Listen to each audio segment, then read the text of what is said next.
Hey everyone, this is Marl here, giving you my review of Boruto Naruto Next Generations episode 19, Sarada Uchiha.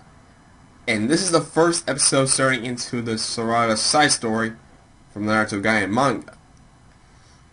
It was a story where basically Sarada questions her lineage, exactly where her dad is most of the time, Sasuke, and Sakura was really truly her mother.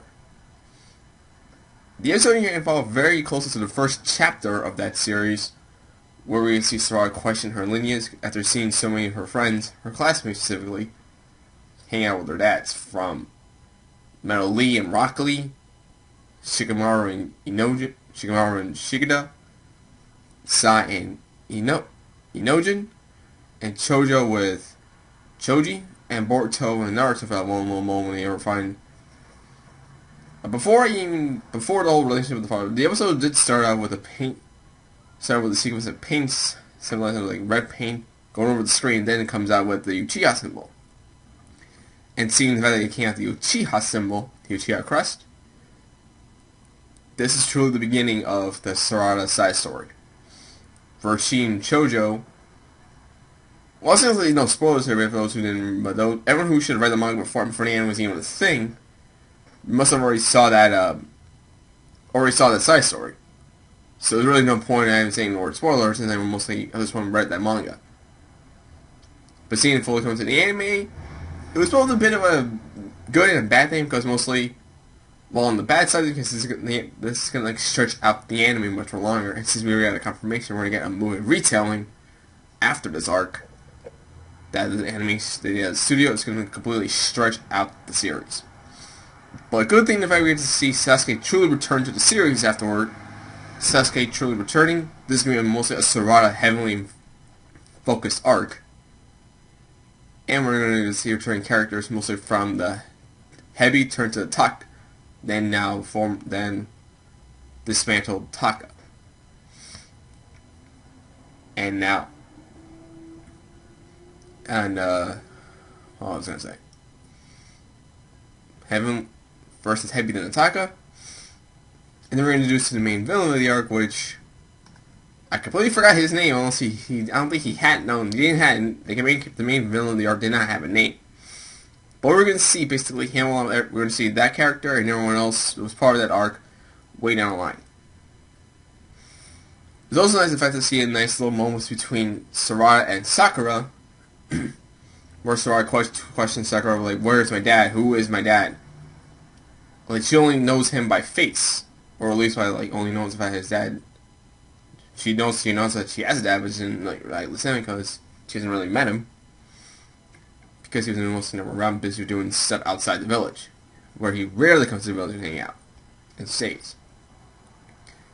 On that point, I felt that after this arc is done, I'm gonna wait until the movie recap arc comes out, but. You get to see some moments with Sakura actually still having her monster strength, to the point where she actually destroyed her house. She destroyed her house, which ultimately led to the part which you're going to see in the movie recap. And also get to see on some moment with Shizune. And mind you, when Shizune returns to in the Boruto series, she looks still the same. She still looked the same as she did back when we first met her in the original Naruto series. Not like sure she's like that young, or at least she has some sort of aging thing, but she looks the same. No sense of aging, or at least in gaining some sort of weight like Aiko did, but still. She looks the same. I don't know what she was doing, but I don't know what aging cream she has, but my god, it works. It really works seeing the fact Shizune still is the same. And upon the wreckage, back to the part where Sakura destroyed her house, she was like, "No, it's been a while since you knew. It's been a while since you used her monster strength." And the fact that she's so fatigued from working from overworking herself, to destroy the house. It's like the loan hasn't. And she's so faint. She fainted, and on her fainting, she's like, "The loan." Basically means saying the fact that the loan wasn't even fully paid off yet. So I mean, like, at the time when they bought the house, they didn't have enough money. which will lead to the apartment that we'll have later down the line in the movie recap. Upon the Register Master itself was a picture frame of her and her parents, but Sarada finds out a little picture of Sasuke back when he had that small little group of his, known as the Heavy or actually should say the Taka. And he notices the girl Karin. We all officially know the girl with red hair and glasses, Karin, the Sasuke stalker in a way. Questions she's doing who this woman is. She questions where her birth records are not in the Leafs hospital, or in the hospital in the Leafs. So she want to know who delivered, who was there at the time when she was delivered. We also, yes, the fans find out about that later down the line, much later in the arc. But for those who did not know that, you're gonna get a little bit of a twist. Questioning something maybe Karin was the true. For a while, we had thinking that Karin was the true mother and Sakura just adopted her. But that's not really the case until we get something much later. There was a nice little moment when Sasuke returned to the series. A small moment with Sasuke returning into the series, where we can see him using his Rinnegan powers. There's a little moment of fatigue within himself after using too much of it. He gets attacked by a hooded man who gets a small glimpse of his right eye. Looking over the right eye, Sharingan. Also note the Sharingan, Sarada goes into the Hidden Leaf Library and manages to find an archive book of the Uchiha clan.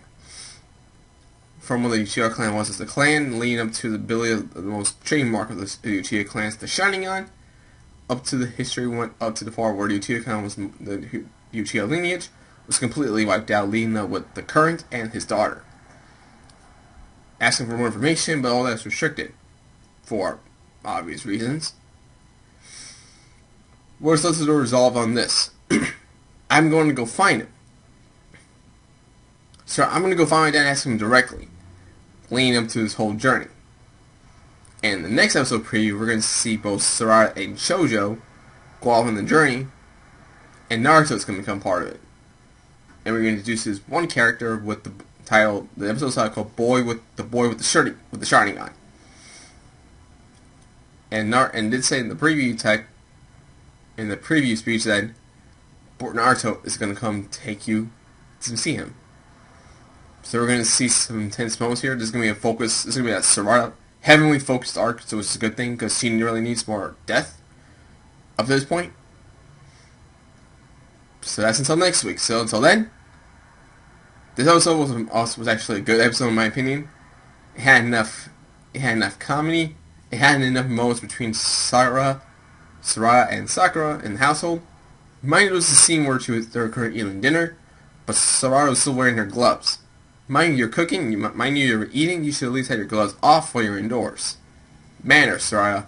Table matters. But next episode, we're going to see how this all turns out. See how the journey fully begins next week. So until then, leave a like, subscribe, comment below, share with a friend, and I'll see you all next time. Laters.